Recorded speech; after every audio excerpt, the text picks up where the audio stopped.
Sakamoto, the man and myth. Even though he was assassinated more than 140 years ago, the name of Sakamoto Ryoma continues to pop up today, most recently as an inspiration behind the NHK drama Ryoma-den and as the historical figure favored by lawmakers of all ideological stripes. But the craze over the Edo period figures started last month when Japan Mint announced that Sakamoto's likeness would appear on commemorative 1,000 Japanese yen coins to celebrate the 60th anniversary of the local autonomy law. Each coin will be sold for 6,000 Japanese yen, but are expected to trade for much more as fans try to get a hold of the limited edition collectibles. Following in are some questions and answers about Sakamoto Ryoma and his legacy and how he continues to win over modern Japanese. Who was Sakamoto Ryoma? Born 3rd January 1836, Sakamoto was a key figure in Japan's modernization and contributed to overthrowing the Tokugawa shogunate, spending his youth in what is now modern-day Kochi Prefecture. Sakamoto demonstrated exceptional talent as a swordsman, but he also had a flair for business. He is known to have founded Kai Entai, an entity that became one of the first modern Japanese trading companies, but which also served as his private navy.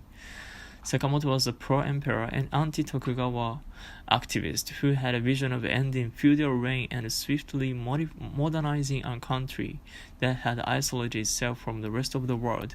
He played an important role in uniting what were then Japan's two most powerful local governments, the Satsuma and the Choshu. The union eventually became the driving force that ended more than 260 years of Tokugawa reign. How did he die? Sakamoto was assassinated together with his close friend Nakaoka Shintaro in 1867.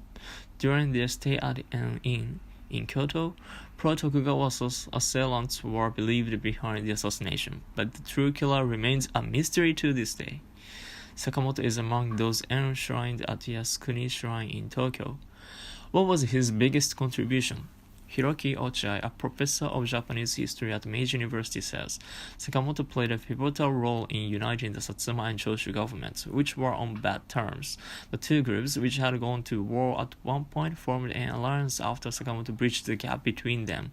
Ryoma was able to coordinate a pact between the two powerful governments, because at the time he was not affiliated with any third party and was operating on his own. Ochai explains, these two governments were on the verge of fighting each other, and it would have been impossible for them to negotiate directly. Ochai adds that Sakamoto was not working for personal gain, but solely for Japan's future. How popular is he today? Upon defecting from the Liberal Democratic Party last month, former Justice Minister Kunio Hatoyama said he wanted to play the role of Sakamoto Ryoma in getting other lawmakers to unite in a new political party. He also went on TV to reveal he was distantly related to the historical figure.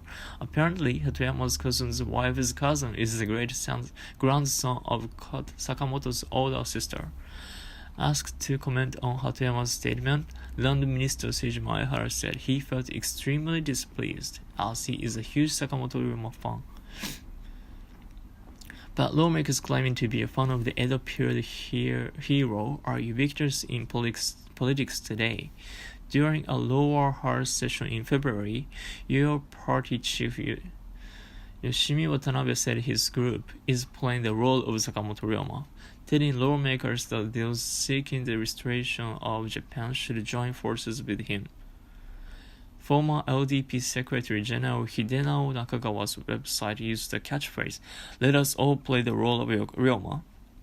While Ichiro Ozawa, the DPJ's current Secretary General, said in a 1996 speech that he would like to follow Ryoma's example and work toward government restoration. In a survey by the Mainichi Shimbun of 54 candidates who ran in the general election last August, Sakamoto was chosen as the second most respected political figure, trailing only Abraham Lincoln.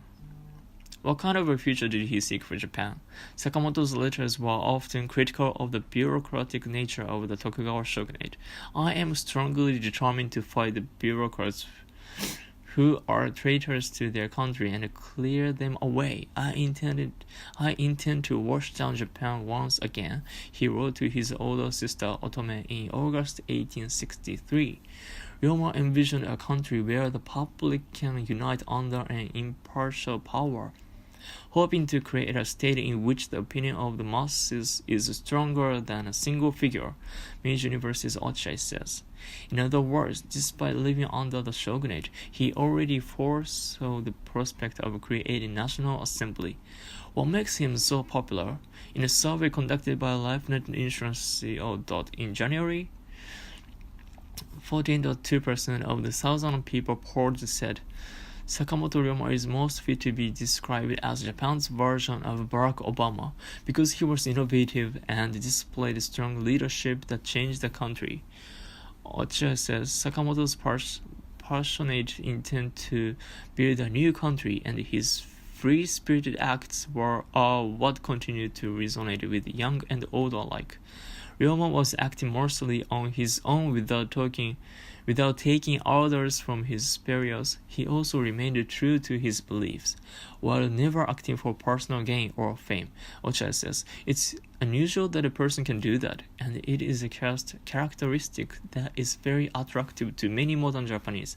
But the history expert also warns against taking away too much from the Ryotaro Shiba novel, Ryoma ga Yuku, which found on Sakamoto's achievements and omitted some key facts. The novel is a story about a lone wolf who single-handedly sets off a fundamental shift in Japan, but obviously things weren't that simple, Ochai says, explaining that many of Sakamoto's comrades also played key roles in the Meiji restoration.